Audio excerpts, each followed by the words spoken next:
Paizinho amado e querido, tua filhinha, tua princesa, está aqui, Senhor, como embaixatriz, Pai, falando do único que merece ser louvado e adorado.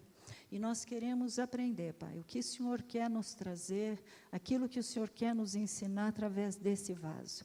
Leva a mente dela cativa, para que ela pense apenas, Senhor, aquilo que vem do teu trono. Pão fresco, maná do céu, Pai, para os nossos corações, para nos alimentar e nos saciar. Nós abençoamos e te agradecemos, Pai, por tanta bênção que o Senhor tem nos dado, em nome de Jesus. Amém. Deus abençoe. Bom dia. Que bom estar aqui com vocês. Confesso que imaginei que só estaríamos eu, o André, o pastor Caio e a pastora Raquel nessa manhã, mas estamos em um número maior. Angelina manda um abraço, um beijo para vocês, mas achamos por bem não trazê-la nessas viagens, né? Temos ido de um lado para o outro e para mantê-la um pouquinho mais segura, porque ela não vai conseguir entender a ideia de que ela não pode beijar e abraçar as pessoas, entende? Porque ela é do beijo, do abraço o tempo todo. Mas estou muito feliz de estar aqui nesta manhã com vocês. Deus, Ele reserva tempo específico para cada coisa. Vocês acreditam assim? Que o cuidado dEle está diante de nós o tempo todo, nos circundando com a sua graça, com a sua palavra, com a sua revelação, porque se tem algo que Deus ama, somos nós. Você tem dúvida do amor de Deus? Eu acredito que muitos dos nossos problemas, claro, não estou menosprezando aquelas atribulações que vêm na nossa vida, as provas, porque estamos inseridos num contexto de pecado, onde sofremos as consequências daquilo que não escolhemos para nós também. Mas estou dizendo que a certeza do amor de Deus por nós deve ser um motivo que nos move nessa vida. Porque acordar todos os dias e saber que Ele está conosco, reservando cada momento que iremos viver, não há nada que se possa comparar a este dom inefável, incomensurável que vem dEle. Então, nesta manhã, eu quero reafirmar mais uma vez ao seu coração: Jesus ama você. Esta não pode ser uma frase, uma expressão que caiu no nosso cotidiano, no aspecto de comum. Simplesmente digo sem sentir mais o efeito dessas palavras, mas dizer que Ele nos ama, acreditar que Ele nos ama, e aquele que ama sabe o que faz pelo seu objeto de amor, sabe ou não sabe? Aquele que ama sabe o quanto quer que aquele objeto do amor receba o que há de melhor, o cuidado, a preocupação. Então, quando você, ao levantar pela manhã, possa dizer a você mesmo: Jesus me ama, e agradecer a Ele por este dom. Nós, seres de barro, mas com um lugar tão especial no coração dEle, que Ele nos preenche com o seu Espírito. Ele move os nossos passos, Ele nos protege, Ele nos guia da melhor maneira possível. Sabe, quando eu vi os bebezinhos aqui, principalmente meninas, né, aqui na frente, eu orei por esses bebês. Porque quando nós temos um filho, o que queremos? O melhor para eles. Os nossos planos são incríveis para os nossos filhos. E eu vou começar a andar. Quem me conhece sabe, quando eu começo a andar... E aí, nós quando temos um bebê, nós temos muitos planos para eles, né? Quando nós descobrimos que eu teria a Angelina, quando eu estava grávida, eu e o André pensamos muitas coisas para a Angelina, muitas. O primeiro teste de gênero, né, para saber se era um menino ou uma menina, deu 80% de chance de ser um menino. Falei assim, ok, eu não discuto com o teste, mas vai ser uma menina. Não porque eu queria mais menina do que menino, não nesse aspecto. Filho é filho, né? E é bom demais. O André sempre teve no coração a certeza de que teria uma menina. Sempre, antes de casar. A minha mãe sempre me disse que eu seria mãe de menina. Então, nós tínhamos muitos motivos para acreditar que seria uma menina. E aí, quando nós fizemos um outro teste, de fato deu 100% de chance, né, de certeza, não de chance, de certeza, de ser uma menina. Então definimos que ela se chamaria Angelina. A definição do nome da Angelina, que ela se chamaria Angelina, veio no 8º mês de gravidez. E pensa na angústia, né, do 4º mês, mais ou menos, quando descobrimos que era uma menina, com todo mundo perguntando qual o nome do bebê. Eu, de vez em quando, vou andar aqui, porque eu acho que a pilastra está impedindo que vocês me vejam, né? E não dá para ficar com esse rosto escondido de vocês. Então, assim, a pergunta era, qual o nome da bebê? Gente, eu achava que a pior pergunta que eu respondia era, quando vocês vão ter um filho? Porque nós demoramos 10 anos para ter a Angelina. Foi uma escolha que fizemos. Não. O mais difícil é as pessoas quererem que você tenha um nome, até para dar os presentes, bordar toalhas. Uma amiga minha da Califórnia ficava assim, Rô, você precisa definir o nome desse nenê, porque eu preciso bordar as toalhas dessa nenê. E a gente não tinha um nome para a Angelina. A minha mãe sempre queria, minha mãe já falecida, quando a Angelina nasceu, ela queria que a minha filha chamasse Rafaela. Era o nome que ela queria que eu tivesse tido. O André não tinha muita preferência por nome. Mas a gente ficava sem saber qual o nome que ela teria. Até que um dia, não lembro em qual circunstância mais, depois você me lembra, se você lembrar, surgiu o nome Angelina. E teve tudo a ver com ela. Primeiro, um nome profético. Angelina significa pequena mensageira de Deus. Só devia ter deixado anjo, né? Mensageiro de Deus, porque o pequeno já definiu até a estatura da menina. Um dia eu falei assim, filha, você é a cara do papai, mas vai ficar do tamanho da mamãe. Ela fez assim, mamãe, por favor, deixa eu ficar do tamanho do meu pai. Apanhou, ficou de castigo. Pequena mensageira de Deus. Eu falei assim, puxa, aí está, um nome profético. Quais são as profecias que você tem colocado sobre a sua casa, sobre os seus filhos? Do que você tem chamado o seu filho? Não estou falando do nome próprio apenas, aquele que vai lá nos nossos documentos. Eu estou falando no dia a dia, quando os nossos filhos fazem alguma coisa, ou quando estamos falando sobre eles para outros. Ai, meu filho é terrível. Não usem mais esse termo para o filho de vocês. Sabe por quê? Porque a gente convence o outro daquilo que nós queremos que ele seja. Convence ou não convence? A gente convence marido a achar que ele é que tomou a decisão. A gente convence ou não convence? E ele ainda acha que foi ele. Oh, gente. Um dia eu preciso falar só para os homens. Não, é melhor meu marido, ele vai ser mais sincero com os homens do que eu. Mas a gente está o tempo todo, não, terrível, uma pestinha. E o menino chama Júnior, não vi nunca um na vida que prestasse. Vocês já escutaram isso? Na minha época, Júnior eram os piores da escola, da igreja. Júnior era significado de destruição, ranger de dentes de quem estava perto. Depois a coisa foi evoluindo e se tornou o nome Mateus. Já passaram por essa fase? Não sei aqui, mas na minha cidade, Mateus era um nome terrível. Era ou não era? Tem gente que está rindo porque tem esse nome e colocou no filho, né? E aí não, terrível, terrível. Meu filho não para quieto, quebra tudo. Nossa, minha menina chega na casa dos outros, tem que tirar tudo do lugar, porque senão ela quebra tudo. Gente, por favor, não faça um recorte dessa fala, senão as pessoas daqui a pouco estão falando que eu estou falando que a minha filha é terrível, tá? Não é, não. Não, tem que tirar tudo, porque senão minha filha quebra tudo, viu? Chegando lá, tira os enfeites da sua mesa, de onde tiver, porque quebra tudo. O que você tem falado sobre os seus filhos? Quais são as profecias que você está proferindo sobre eles? E a gente já na psicologia sabe que aquilo que a gente escuta na infância pode ter um efeito sobre nós até a vida adulta e até mesmo na velhice. A gente já sabe disso. Imagina nós, então, que temos uma visão espiritual das coisas. Sabe, tem um sermão meu que tem na internet, um bem antigo, tem mais de 5 anos, eu nem sabia que ele ia para as redes sociais, que eu falo sobre Ruth. Lembra a história de Ruth, aqueles que já assistiram? Lembra Elimeleque, o pai de Malom e Quilion? Elimeleque significa aquele para quem Deus é rei. Olha que nome lindo. E sabe quais os nomes que ele coloca nos filhos dele? Malom e Quilion. Malom significa delicado, Quilion significa fraco.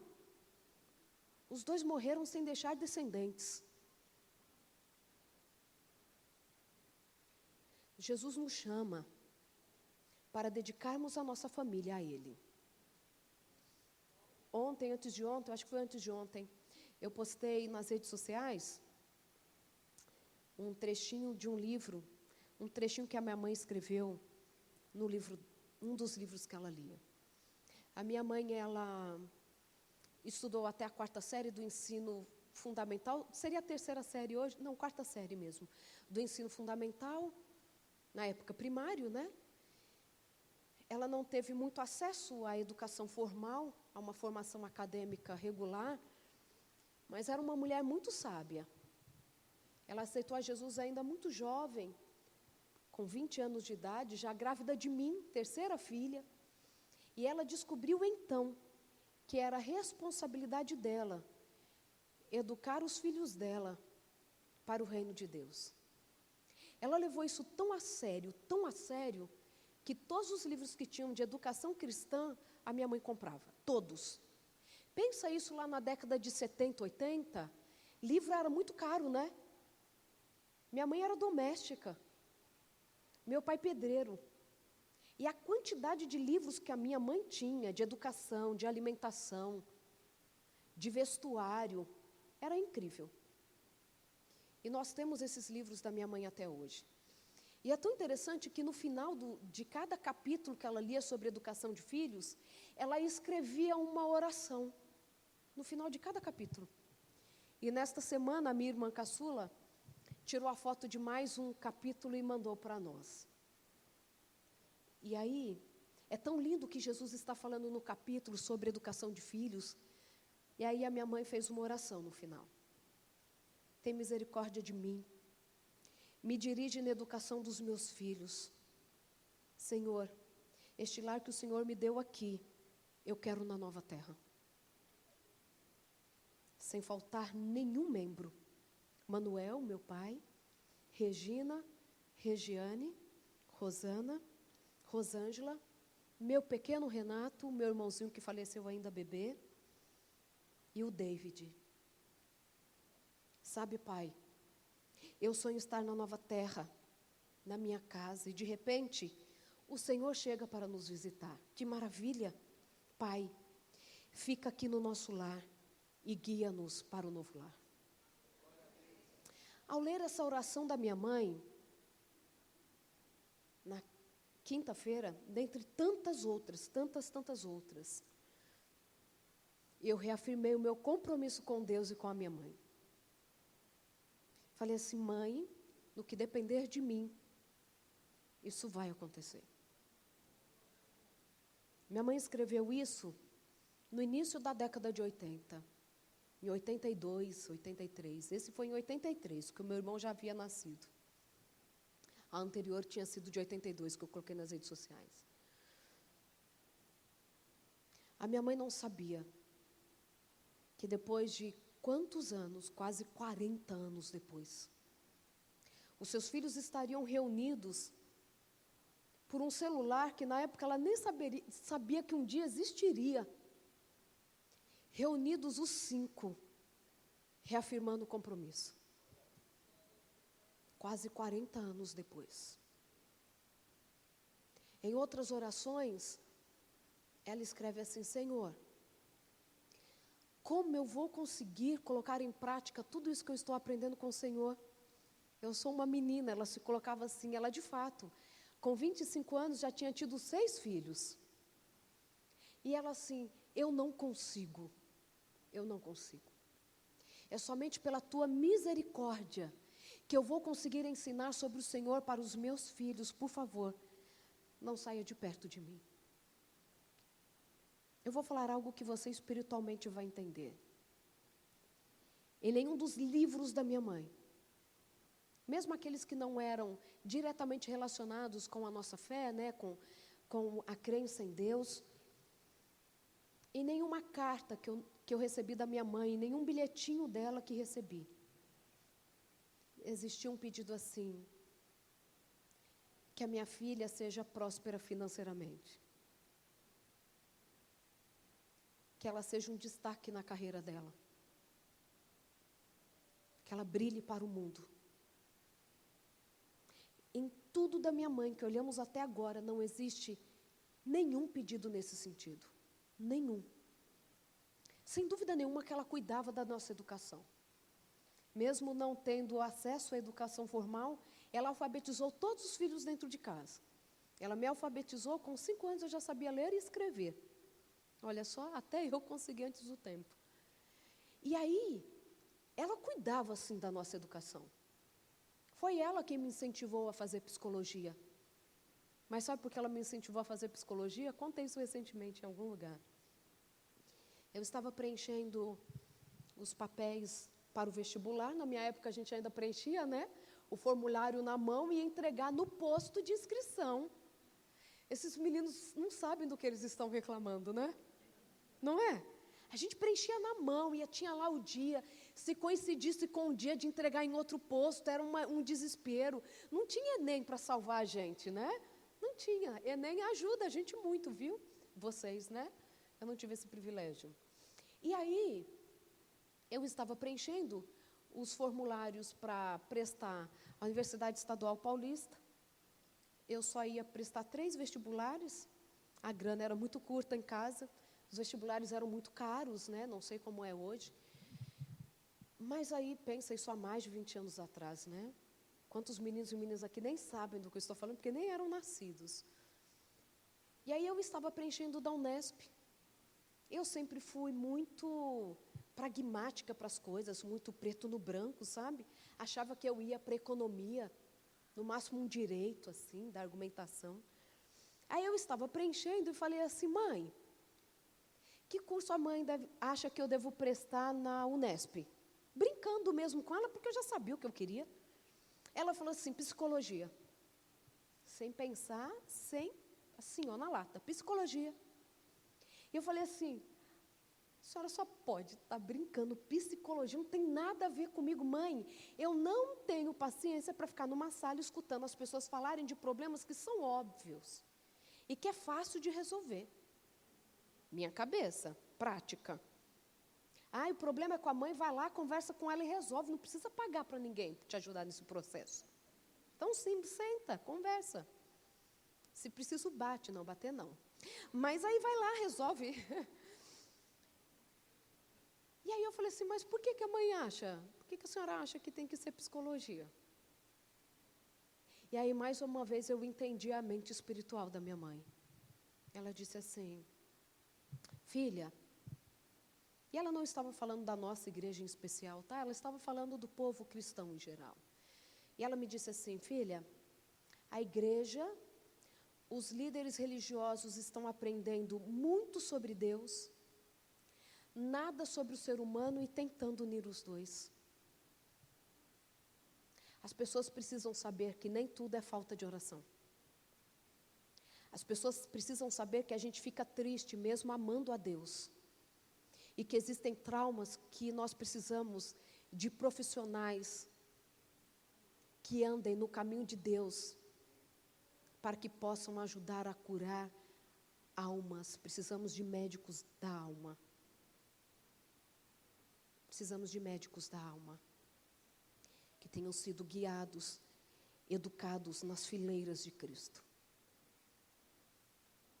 E ela falou assim: dê a Deus uma oportunidade. Dê a Deus uma oportunidade. E Ele vai te dizer se esse é o curso ou não. Levei muito a sério o que ela me disse. Preenchi para psicologia, entreguei lá no posto. Prestei o vestibular, o da Unesp na época. Era o último vestibular que a gente prestava, assim, no final do ano, uma fase só, né? A gente fazia tudo junto. E o resultado saiu bem na época, nos dias ali que antecediam um dia. Eu acho que na sexta-feira antes do feriado do Carnaval. Eu tinha quase certeza que não tinha passado naquele vestibular. Fui para o acampamento dos jovens da minha igreja. Ia cantar lá com os meus amigos. Tem amigo que gosta da gente, ama e convida a gente para cantar.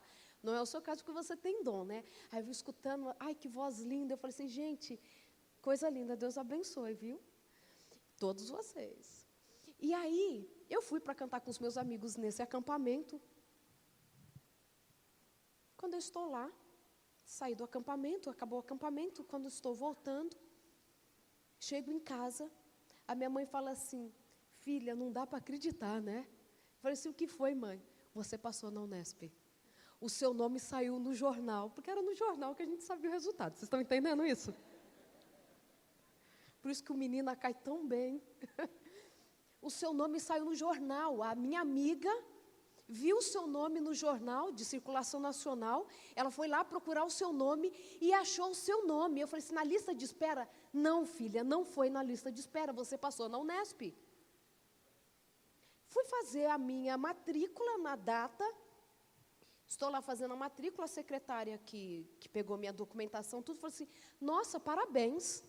Eu falei assim, obrigada, passar no vestibular não é simples, ainda de uma universidade pública. Ela falou assim, não, você não está entendendo, você não viu? Eu falei assim, não, eu não vi o jornal. E nem sei se no jornal saiu. Ela falou assim, e a cartinha? Eu falei assim, não, eu não recebi a cartinha do vestibular. Ela falou assim, você passou em 4º lugar na classificação geral.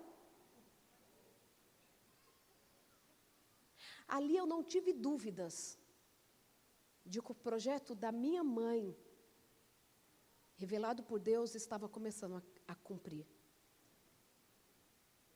Vocês entendem a diferença que faz pai e mãe que oram? Que são submissos a Deus?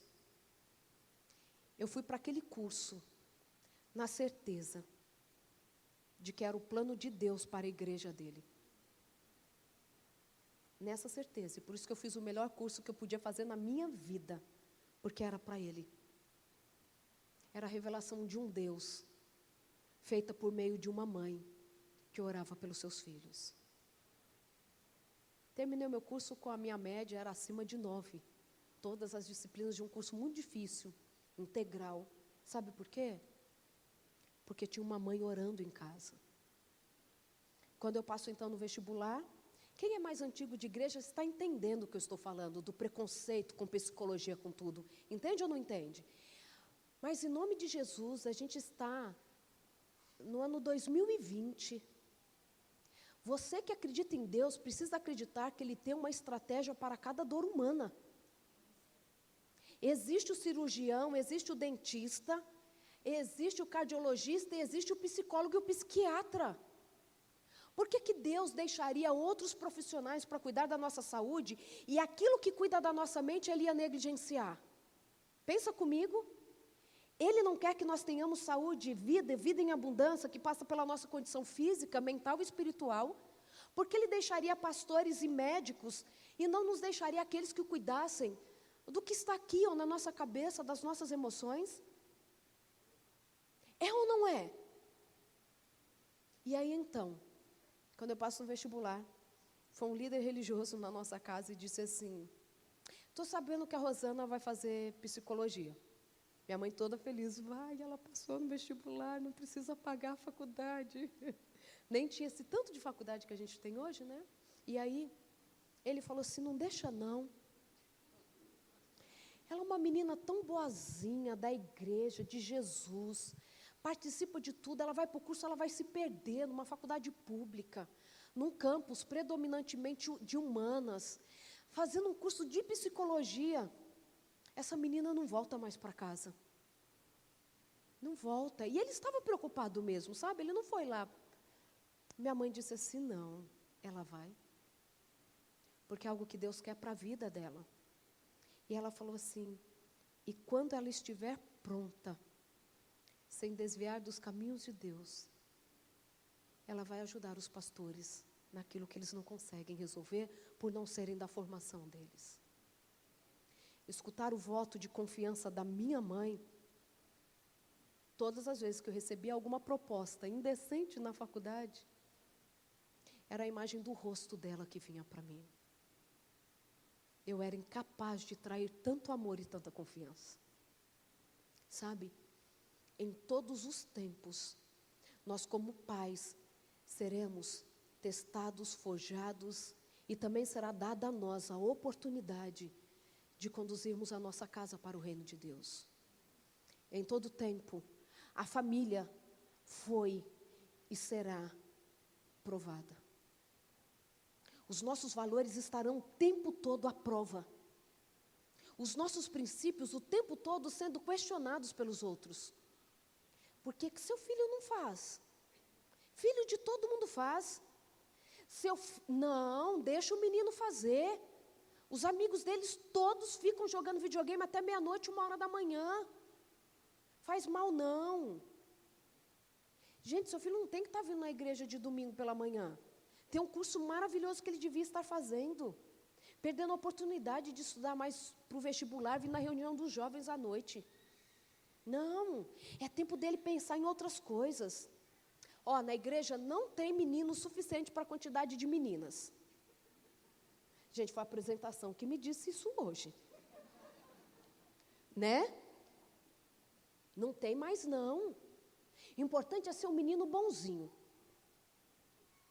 Será mesmo? Será mesmo? Quero que você analise comigo nessa manhã. Vai me avisando o tempo que eu não enxergo aquele relógio. Qual é o meu tempo mesmo? Que eu tenho aqui, ó. Era só desculpa. Para falar o tanto que eu quero. Olha, eu quero que você abra sua Bíblia numa história que você conhece muito. E aqui também tem recado para filho hoje, tá? Não é só para os pais, não. A nossa história começa em Gênesis, capítulo 6. E você já sabe, só de falar o capítulo, de que história nós estamos falando, né? Gênesis, capítulo 6.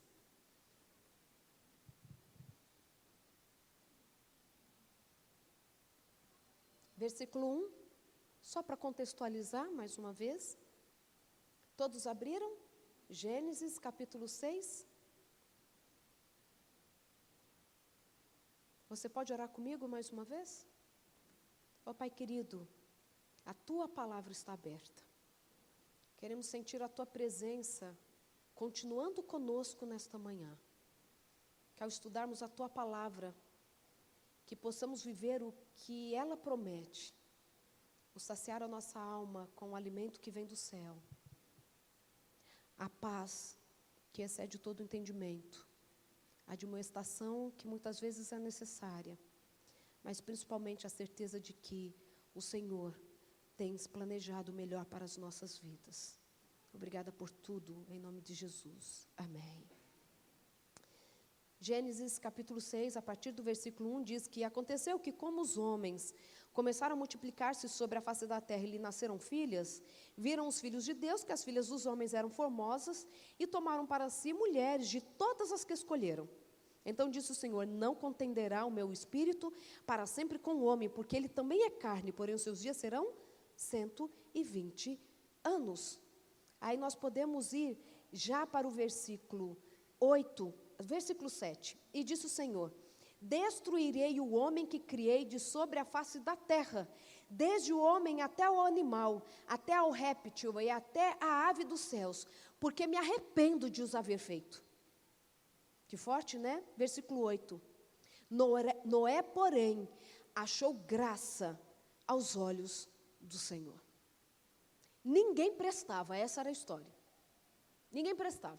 Cada um casava com quem queria. Todo mundo que eles escolhiam, escolhe casa, escolhe casa, escolhe casa. Não precisa nem conhecer, a gente escolhe casa. Gostou de alguma coisa que ele tem? Eu caso. Faz o mesmo curso que eu, vou lá e caso. Fala a mesma linguagem, curto de carro como eu curto, vou lá e caso. Eles casaram com quem eles quiseram.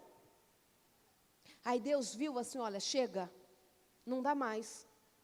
Vou destruir o homem, porém, Noé achou graça diante dos olhos de Deus. Entendem como todos os tempos nós temos desafios? E aí Deus olha para todo mundo e acha Noé. Noé, então, é encontrado por Deus porque ele era um homem justo e bom. Quando Deus olha para ele, então fala assim, olha, eu vou dar a você uma missão. E quando a gente começa, a partir do versículo 13, fala que Deus chegou e falou para Noé, eu vou destruir os homens. A mensagem era clara. mas eu peço para que você faça uma arca. Deu a ele todas as medidas exatamente como deveria ser feita, para que ali então aqueles que quiserem sejam salvos. E a partir de hoje, Noé, você vai pregar que a destruição virá.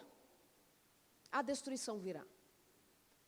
Era profética a destruição não apenas pelo que Noé falava, mas por um outro evento. Um outro evento que se chamava Matusalém. Quem foi Matusalém? O homem que mais viveu na terra, não foi? Com quantos anos Matusalém faleceu? 969 anos. Vamos pegar a genealogia? Nós temos então que Enoque gerou quem? Lameque. Acompanhe a conta comigo. Quem está aí no celular pode fazer a conta. Quando Lameque tinha 187 anos, ele gerou a quem? Não, desculpa, é Matusalém, né? Quando Matusalém tinha 187 anos, ele gerou Lameque. Matusalém foi pai de Lameque. Então, Matusalém, com 187 anos, ele gera Lameque. Então, guarda 187. Quando Lameque tem 182 anos, ele gera Noé. Então, quando Noé nasce, quantos anos já tinha Matusalém? 369 anos. Faz sentido para você? Juntou aí? 187 Matusalém tinha, quando gera Lameque. Lameque, quando tinha 182, gerou Noé, 369 anos. Qual era a idade de Noé quando o dilúvio cai? Não vou mostrar para você o verso, porque essa vai ser tarefa de casa, eu vou explicar para vocês, tá bom? Quando o dilúvio caiu, quantos anos tinha Noé? 600 anos. 600 anos. Então, quando ele nasceu, Matusalém já tinha 369 anos. Quando o dilúvio cai, ele tinha então quantos anos? 969 anos. E uma das traduções para o nome de Matusalém, sabe qual é? Quando eu morrer, virá o fim. Gente, Matusalém morreu no ano do dilúvio. A Bíblia assim prova. Quando Matusalém morre, não era para todo mundo começar a tremer, porque a arca já estava pronta. Ele morreu. O nome dele era profético. Deus já havia dito que os homens não passariam de 120 anos depois do dilúvio, claro. Mas todo mundo sabia que Matusalém era o homem que mais havia vivido até então. Porque as pessoas sabiam de cabeça as datas, tudo. Eles contavam as histórias pelas estrelas dos seus antepassados. Matusalém morre, a arca está pronta. Para mim, a multidão toda ia se apinhar até nas jaulas dos animais. Era ou não era? Era muita coincidência ou não era? Mas a arca está pronta. 120 anos se passaram e a arca está pronta. Noé batia naquelas tábuas e pregava. A cada betumada era uma oração, uma pregação. No início, a multidão ajudava Noé a construir. Iam à floresta, buscavam madeira, pegavam o betume, ajudavam a passar. Mas o povo foi sumindo. E eu fico imaginando dentro da casa de Noé. Os ajudantes começam a sumir. E agora, quem fica naquela construção? Noé e os seus 3 filhos. Eu não sei do contexto, mas se fosse hoje, Noé parou de fazer outra coisa, né? Porque penso no tamanho da arca, mais de 15 metros de comprimento. É tão interessante, né?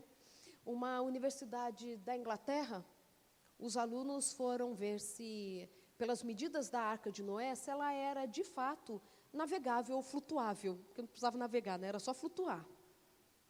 Ela era de fato um projeto viável, pelas medidas que estão na Bíblia?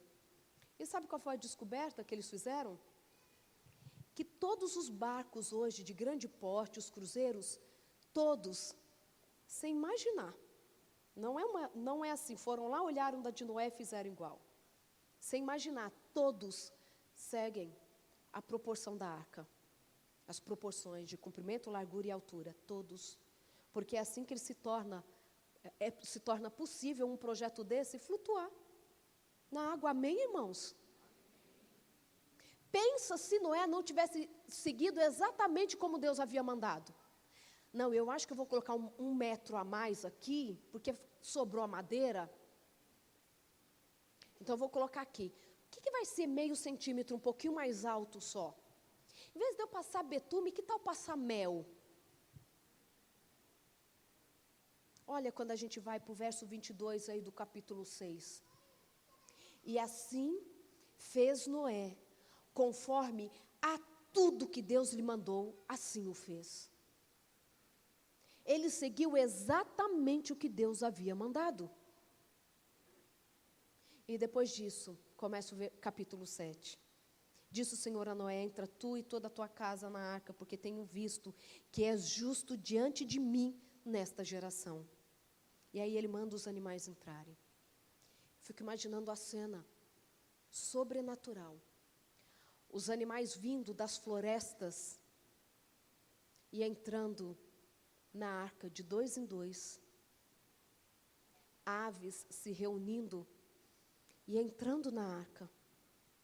Eu fico imaginando Noé à porta daquele grande barco e dizendo assim: Deus anunciou que é hora de entrar na arca. Deus anunciou que é o tempo do dilúvio descer. É o tempo da grande chuva. Algo que nem eu sei o que é, porque naquela época somente o orvalho caía sobre a terra e molhava as plantas. Nunca havia acontecido chuva. Mas Deus disse que esse é o momento de entrar na arca. Quem vai entrar comigo? Quem vai entrar comigo? E ele começa a implorar para aquele povo, a apelar para aqueles corações. Quem entrará na arca? É chegado o tempo. Talvez ele tenha dito para as pessoas: prestem atenção, Matusalém faleceu. A arca está pronta. Olhem, os animais já entraram. Entrem, entrem. Chegou a hora de salvar a sua vida e a vida da sua família. E aquele homem apelava, aquele homem apelava. E as pessoas riam dele, porque o consideraram como um louco. É tanto que os 7 dias na arca, fica todo mundo em volta, né? Cadê a chuva, Noé? Cadê a chuva, Noé? Porque passou um dia, passaram 2, 3, 4, 5, 6. Somente no 7º dia é que a água caiu. Mas enquanto ele está fazendo aquele apelo para aquela multidão, eu posso até ver 3 meninos levantando, que já não eram tão novinhos assim. Mas para pai e mãe é sempre menino e menina. E eu posso ver Sem levantando, o filho mais velho, dizendo assim: eu vou entrar. Seguido de Cã e de Jafé. E eu posso vê-los segurando na mão das suas esposas, entrando na arca. Porque eu não tenho dúvidas de que a esposa de Noé já estava do lado dele, de mãos dadas com ele.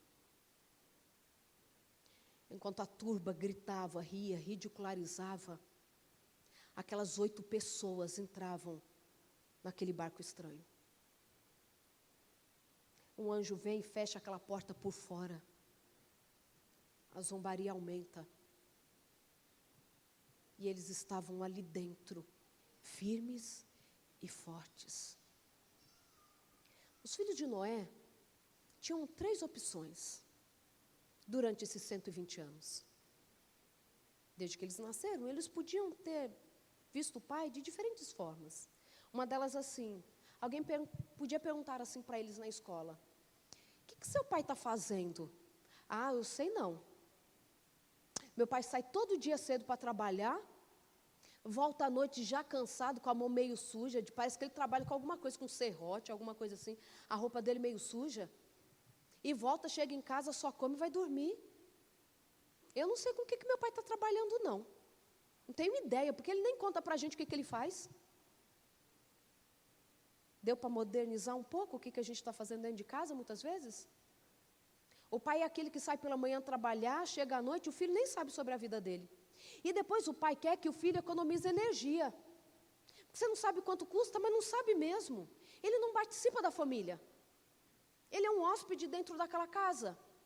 Ele não sabe que o pai passa por dificuldade no trabalho, que tem dias que ele não está afim de trabalhar, porque ele sabe que ele vai enfrentar um dia duro de trabalho.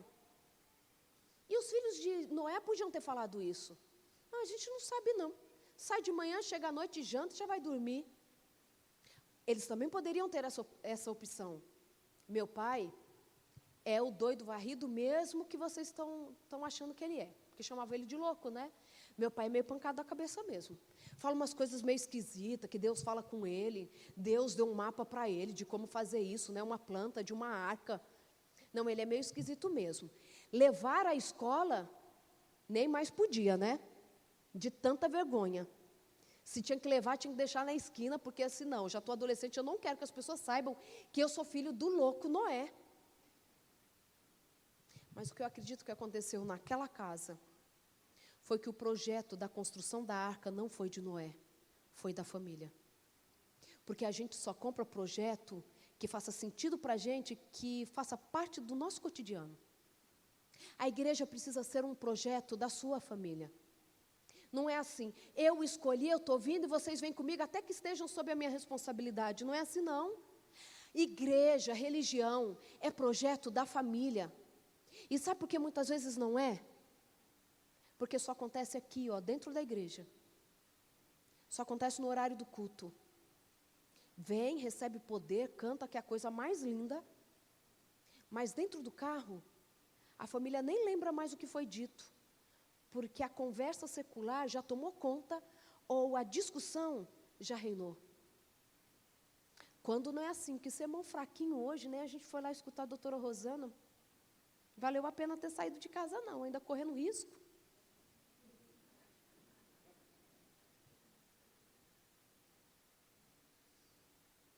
E esse momento precisa ser extensão do que acontece na sua casa.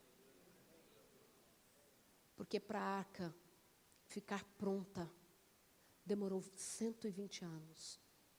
A decisão de entrar na arca não foi algo assim nos meninos assim, já que a gente não tem nada para fazer, vamos entrar na arca? Não foi assim, não.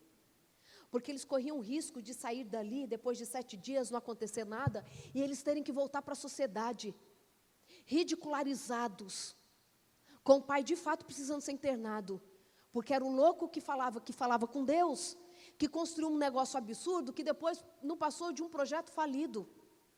Mas eles viram a construção da arca, e eles sabiam que o pai conversava com Deus. Enquanto as pessoas o enxergavam como um louco, eles viam o pai deles da mesma forma que Deus o enxergava. Um homem justo, que fazia tudo conforme Deus mandava. Sabe, queridos, o que nós precisamos desejar para os nossos filhos é o Deus conosco. O maior projeto que temos para a nossa casa é o culto familiar. É o culto familiar. O que seu filho coleciona? Quais assinaturas que você tem? Todo mundo aqui, não todo mundo, né? A maioria de nós tem uma assinatura, não tem? De canal, de alguma coisa assim, tem ou não tem? Que seja uma assinatura lá digital, né? Uma coisa assim lá da internet, a gente tem ou não tem? É que eu não posso falar nome, né? Eu não vou fazer propaganda, não mesmo. Mas a gente reclama com o preço da Bíblia, reclama ou não reclama? 100 e poucos reais essa Bíblia, só porque é para jovem, só porque é de criança, só porque é em quadrinho, só porque é ilustrada. Não, 50 reais, não. Não sei de qual denominação você é, se você tem a lição da escola dominical, a escola sabatina. Quantas crianças já não tem mais, que os pais acham um absurdo fazer assinatura, porque custa às vezes até 10 reais. O que é importante para a sua família? É o reino eterno? Se for o reino eterno, queridos, ao sentar no sofá da nossa sala, o seriado que vai rolar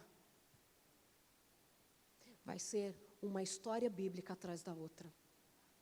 Não estou falando de nos anularmos de vida social. Vocês entendem, o reino traz equilíbrio para nós. Mas o nosso primeiro alimento precisa ser a palavra de Deus. Como Jesus vencia as tentações? Ele subia para o monte para orar. Às vezes passava a noite inteira, a madrugada inteira. E nesta manhã eu quero te pedir, em nome de Jesus, que você dedique tempo para orar pela sua casa. Pela manhã, o nosso primeiro compromisso é com Cristo. Entregando a nossa casa, fazendo oração sacerdotal pelos nossos filhos. Eu já estava perto de casar, já tinha estudado, estava fazendo já o mestrado, terminando o mestrado, morava com os meus pais novamente. A minha mãe passava nos nossos quartos à noite. Gente, eu já tinha 27 anos de idade. Minha mãe entrava assim, abria a porta do quarto e falava assim: boa noite, filha. Já leu a Bíblia para dormir? Ela me ligava: filha, está tudo bem, a faculdade, está tudo bem? Tudo bem, mãe. Lembrou que antes de ir para a faculdade pela manhã, você precisa ler a sua Bíblia, para se sentir forte, para você ter argumento, para você saber para o que você nasceu? Eu sim, mãe, já li minha Bíblia hoje cedo. Sabe, não estou falando que somos infalíveis, mas nós já sabemos qual é o lado vitorioso. Nós já sabemos o que queremos para a nossa casa.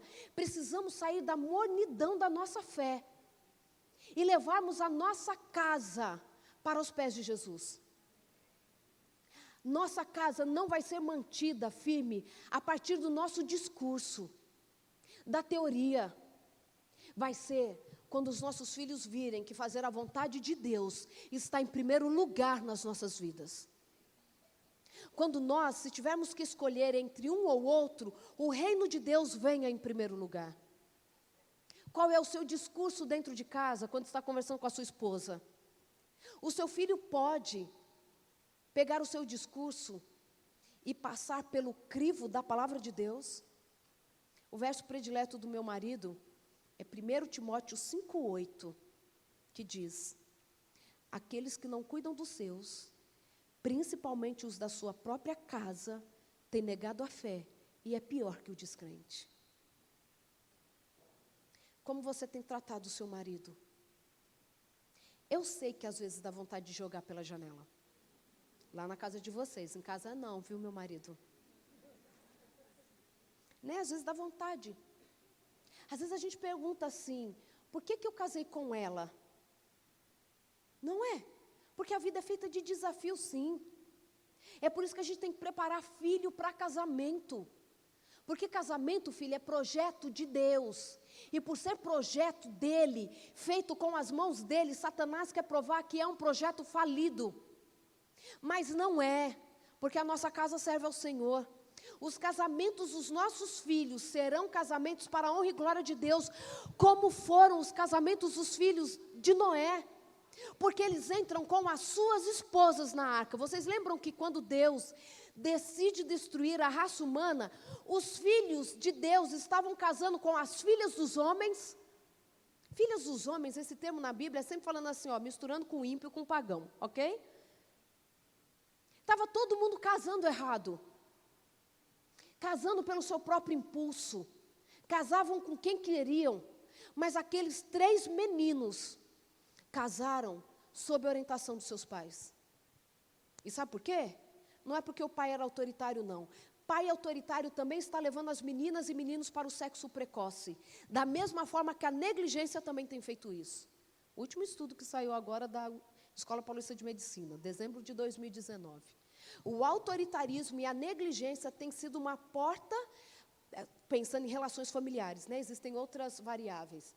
Tem sido uma porta para o sexo precoce. Sabe qual é a média de idade em que os meninos e as meninas estão perdendo a virgindade no Brasil? 12 anos. 12 anos.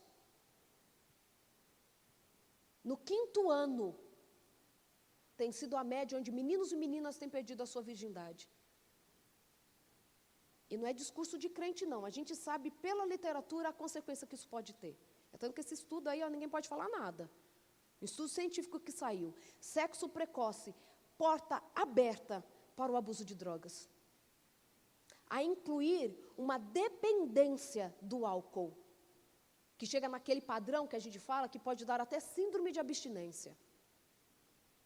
Sexo precoce, a única relação com os pais, com família, negligência familiar. A permissividade ainda traz mais consequências do que o autoritarismo dentro de casa, segundo esse estudo. E nós estamos assim, não. Nós é que somos antepassados, né, ultrapassados. Ter regra, hora de chegar, hora de sair, com quem está andando, não. Bobagem. Bobagem que vocês viram recentemente, o rolo que deu numa festa, né? Essas festas que acontecem sem ninguém saber, que é tudo marcado por aplicativo, e quando vê 5.000 jovens já estão ali, adolescentes, meninos de 11 e 12 anos indo para essas festas, e os pais nem sabem onde os filhos estão. Entre os meninos que morreram, tinham meninos e meninas que os pais nem sabiam que tinham saído de dentro de casa naquela noite. Carnaval, vocês viram o levantamento em São Paulo? Crianças de 12, 13 anos sendo atendidas em coma alcoólico no carnaval. Coma alcoólico. E o nosso discurso que é retrógrado. Sabe por que o seu filho talvez considere o seu discurso retrógrado? Porque a sua vida não condiz com o que você diz. Sabe por quê? Porque a sua voz está tão baixa, que a voz do mundo, dos amigos, das mídias sociais estão abafando a sua voz. Eles estão tendo mais influência sobre a sua casa. Eu achei muito interessante que uma moça, uma vez recebeu uma crítica. Ela é conhecida, ela é pública, e ela recebeu uma crítica. Umas mães escreveram para ela: você é um desserviço para o nosso lar. Porque as coisas que você fala, o jeito que você se comporta, tem levado as nossas filhas a se desviarem de Deus. E falaram um monte. Gente, eu gostei da resposta da moça. Gostei. Não vou levar nem em conta todo o resto, ok? Eu gostei. Ela falou assim: a culpa é minha. A sua filha me encontra comigo nas redes sociais de vez em quando, à distância. Eu nunca encontrei com ela pessoalmente.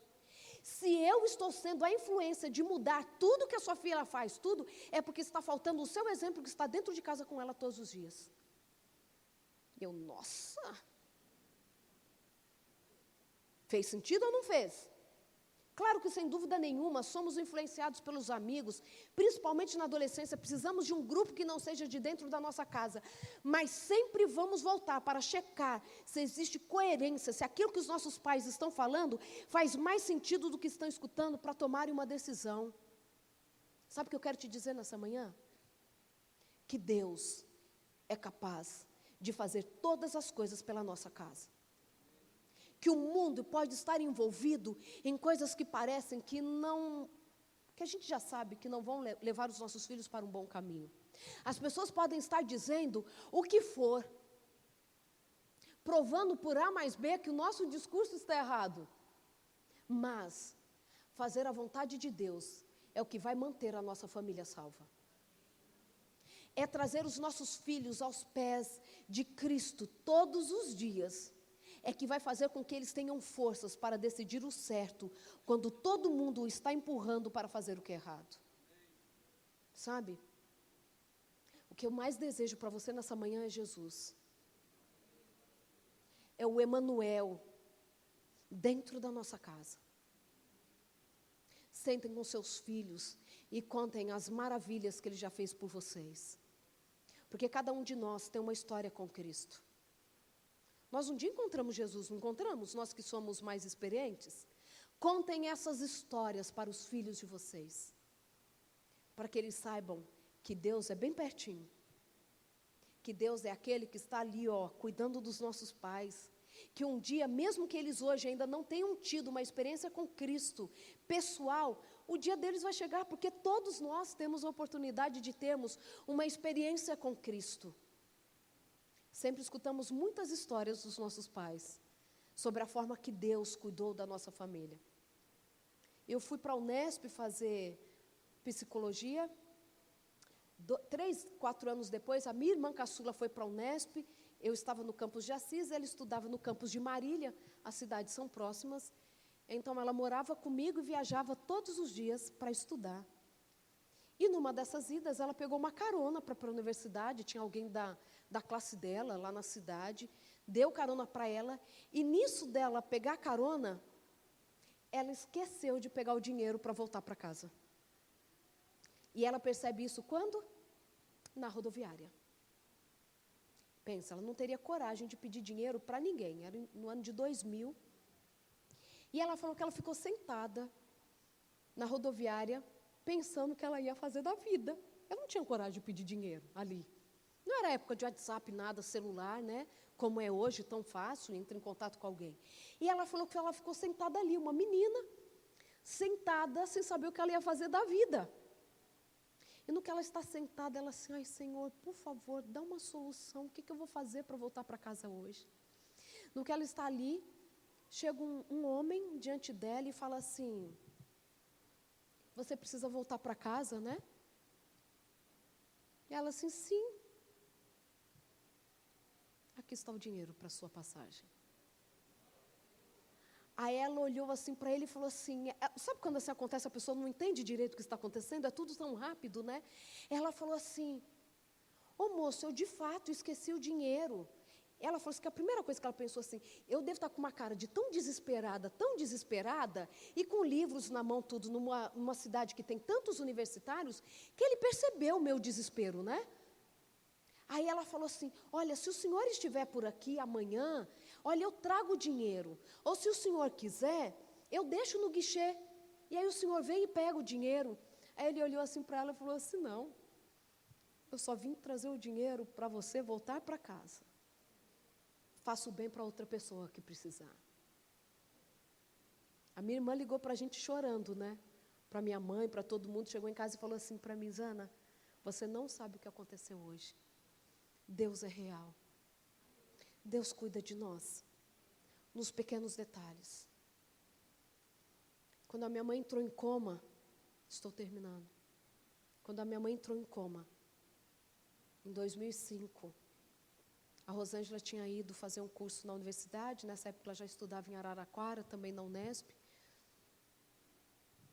Minha mãe entra em coma no domingo à noite.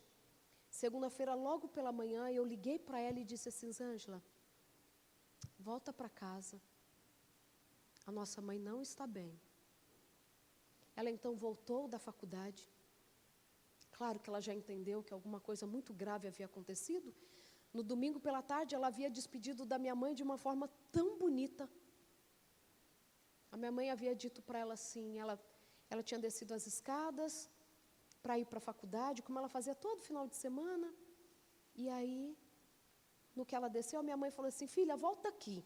Brincando com ela, volta aqui. Ela voltou, falou assim, eu quero mais um abraço, a minha mãe disse para ela. E ela disse assim, filha, nunca esqueça que eu te amo.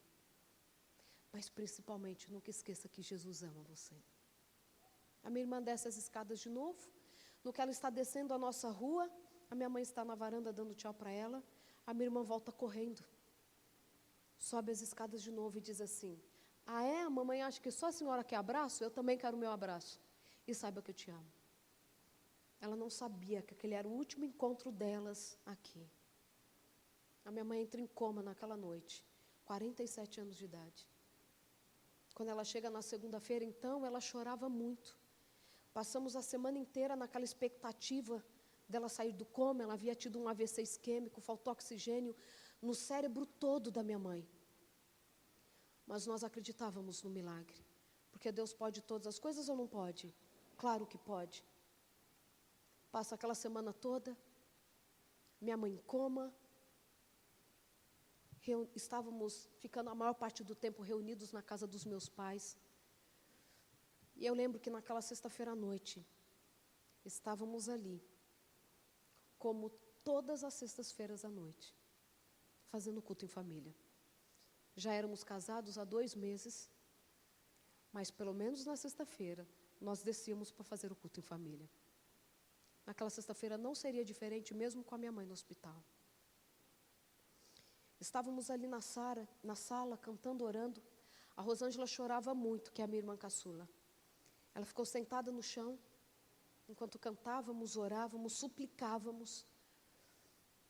E nesse momento, estávamos ali cantando, as luzes da nossa casa apagaram todas. Aí paramos assim, olhamos, e falamos assim, nossa, que estranho. A vizinhança toda com luz, os postes todos com luz, só a nossa casa sem luz. Mas de repente a luz voltou. Quando volta, a Rosângela chorava mais ainda. Quando ela consegue falar, ela diz assim, eu pedi para Deus que se Ele estava ouvindo a nossa oração, que Ele não havia perdido o controle da situação, que Ele apagasse a luz daquele abajur para mim. E Deus apagou da casa inteira. A minha mãe falece 4 dias depois. 4 dias depois. E sabe o que eu vejo? Sexta-feira, a minha irmã caçula estava pregando, falando sobre fé. Sabe o que eu quero te dizer com isso? Não é que a minha família é perfeita, não. É isso que me anima. Minha família é tão pecadora quanto a sua. A gente enfrenta as mesmas dificuldades, as mesmas dores, as mesmas angústias. Mas Deus atende oração de mãe. Deus atende oração de pai. E Deus cuida de filhos obedientes. Sem Cã e Jafé, só foram salvos porque eles eram filhos obedientes. Enquanto todo mundo achava que os pais deles eram loucos, porque a mãe também era louca, né? Porque tinha embarcado nessa. Eles sabiam que os pais eram tementes a Deus. Você menino, você menina, escutem os conselhos dos pais tementes que vocês têm. Porque eles são guiados pelo Espírito de Deus. Matusalém morreu. Foi o homem que mais viveu na terra, como prova da misericórdia de Deus. A destruição viria, então Deus prolonga os anos de Matusalém. Mas o juízo veio. Deus é justo. E justiça vem do verbo justeza, na medida certa. Deus é misericordioso, mas Ele cumpre o que Ele diz. Sabe, eu sei que você acredita na volta de Jesus. Temos 2.500 passagens dizendo que Ele virá. Mas parece que está demorando, né? Eu não sei se você nasceu nessa certeza, acreditando na volta dele. Eu nasci nessa certeza. E eu achava que eu não ia ficar adolescente. E que ele ia voltar antes de eu crescer. Bem, vai voltar, né? Porque eu não cresci.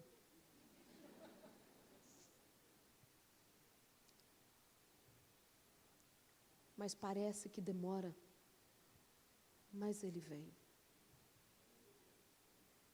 Os homens começaram a cansar de esperar. Os homens começaram a achar que aquilo era uma bobagem, era uma fake news, né? Para que cuidar? Para que tomar as medidas preventivas? Está demorando muito. E quando ele vier, ele vai levar todo mundo. Ai, não caiam nessa graça barata. Porque é barata só para o nosso lado, né? No que convém. Ele vai vir, queridos. E eu posso ouvir os passos de um Deus que se aproxima. Sabe? Esse pedido da minha mãe. Pai, fica no nosso lar. E guia-nos para o novo lar. É a oração que eu tenho para a sua casa. Eu quero terminar convidando aqueles que querem consagrar as suas casas ao Senhor. Porque de todas as outras coisas, Deus cuida. Ele traz sabedoria. Ele traz sustento. Ele garante profissão para os nossos filhos. Vocês têm dúvida disso? Ele coloca, sabe assim, nos lugares altos, mas não nos lugares altos para os homens, nos lugares altos para o reino de Deus. O nosso olhar tem que estar voltado para o reino de Deus o tempo todo. Isso não é fanatismo, isso é comunhão. Isso é comunhão. O mundo quer que você acredite que é fanatismo. Eu quero mais uma vez consagrar a minha casa ao Senhor. E eu sei que você quer consagrar a sua casa. Não vou pedir para você sair do seu lugar.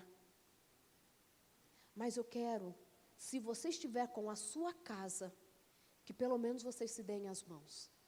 Já que vocês usam a mesma toalha para secar o rosto no banheiro, vocês podem dar as mãos.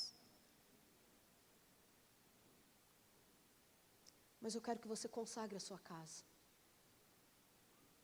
Queridos,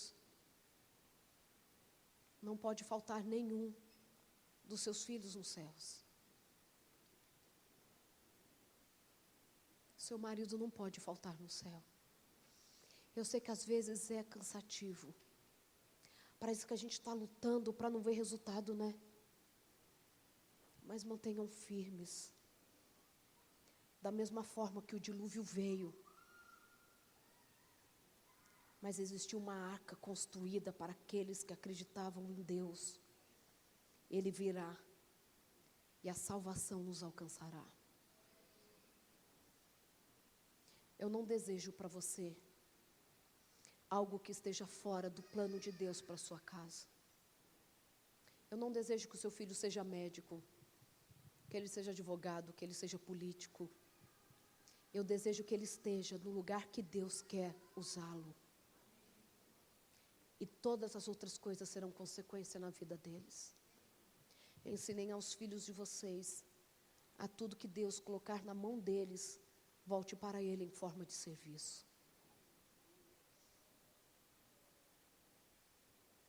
A gente está com medo, né, de muitas coisas. Estamos num tempo que temos medo das drogas, dos casamentos que estão mais líquidos do que a água, mais vulneráveis do que um bebê recém-nascido, muitas vezes. Agora, então, a gente está com medo do coronavírus e tem que cuidar mesmo. Mas, às vezes, a gente não está temendo a perdição dos nossos filhos. Passem pelo quarto dos filhos de vocês e profiram sobre eles a bênção sacerdotal.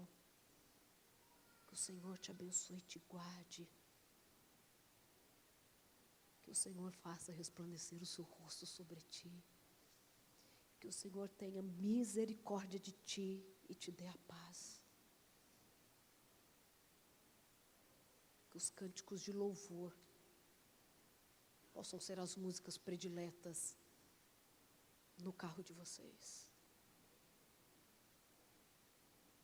Que os filhos de vocês colecionem Bíblias. Que os filhos de vocês tenham prazer de ver a casa do Senhor. Jesus está voltando. E eu desejo que você, quando Ele voltar nas nuvens dos céus, possa dizer: aqui está, Senhor, a família que o Senhor me deu. Que não falte nenhum. Quero também falar para você que talvez tenha criado o seu filho nos caminhos de Deus e que ele se desviou dos caminhos. Não há súplica de coração de pai, de mãe sincero, não há súplica sincera que não chegue no trono da graça de Deus. E vamos orar para o retorno deles. Não vamos nos conformar, porque pelo menos é um menino de bem. Pelo menos é uma menina que faz tudo certo. Não, o lugar deles é dentro da arca. O lugar deles é dentro da arca. E Deus vai trazer os seus de volta. Se esse é o desejo do seu coração, se é por isso que você luta e ora e chora todos os dias. Deus tem milagre para a sua casa. E sabe, o milagre não é de pagar a conta, não. O milagre não é do novo emprego, não. Tudo isso é providência de um coração generoso de Deus. Mas o milagre é da transformação da nossa casa. E é isso que eu desejo para a sua casa. Você pode ir junto com a sua família orar nesse momento, e eu posso ajoelhar por vocês nesse momento, para falarmos com o nosso Pai. Ó Pai, ajoelhados estamos na Tua presença. O coração está curvado diante de Ti, porque somente o Senhor é poderoso para trazer salvação para a nossa casa. Algumas coisas o Senhor já deixou, algumas estratégias que, por ter sido reveladas por Ti, já são prova inequívoca que dão certo.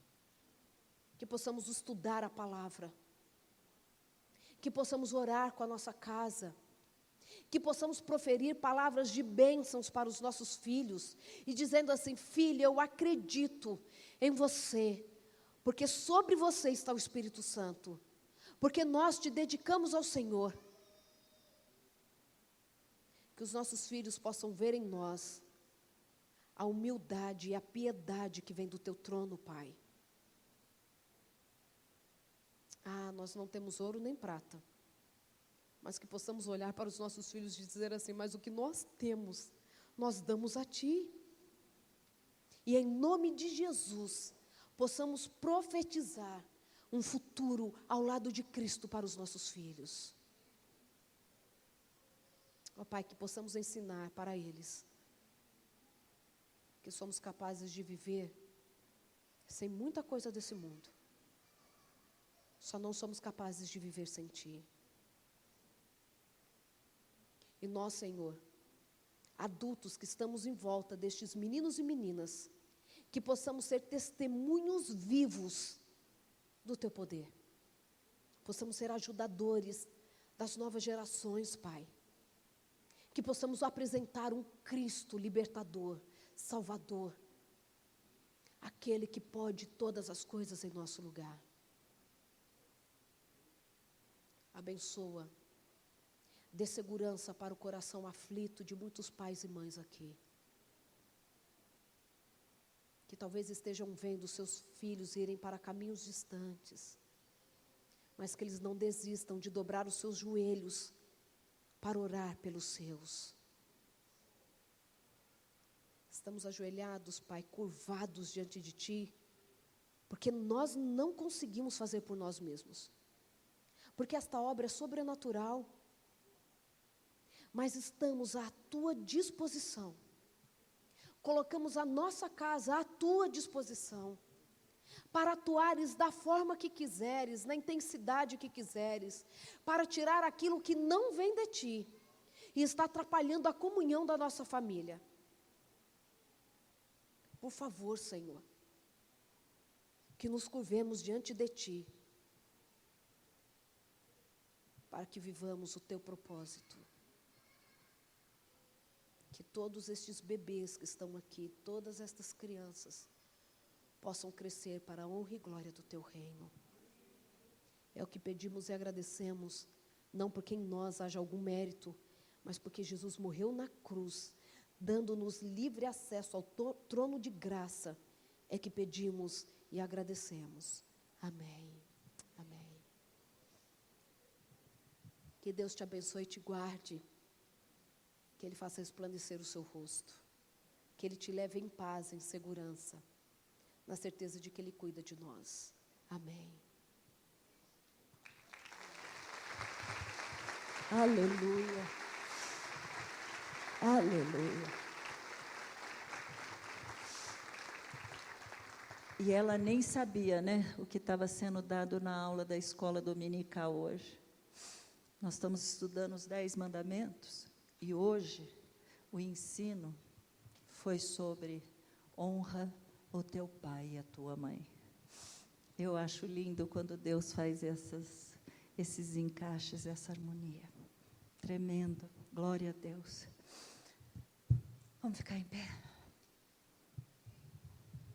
O horário passou, não tem nenhum problema, gente. Quantas vezes você já ficou na frente de televisão? Quantas vezes você já fez tanta coisa em outros horários? Misericórdia. Oh, aleluia. Paizinho querido, nós te agradecemos. Nós te agradecemos, Senhor, porque o Senhor nos fez relembrar a tua graça, a sua bondade, a sua fidelidade, a sua misericórdia. E o Senhor mostrou a todo tempo que é Cristo em nós que é a esperança da glória, Pai. Em nós não há bem algum, Senhor. Tudo que somos, tudo que temos, procede de Ti. Por isso que Tu mereces toda a honra e toda a glória.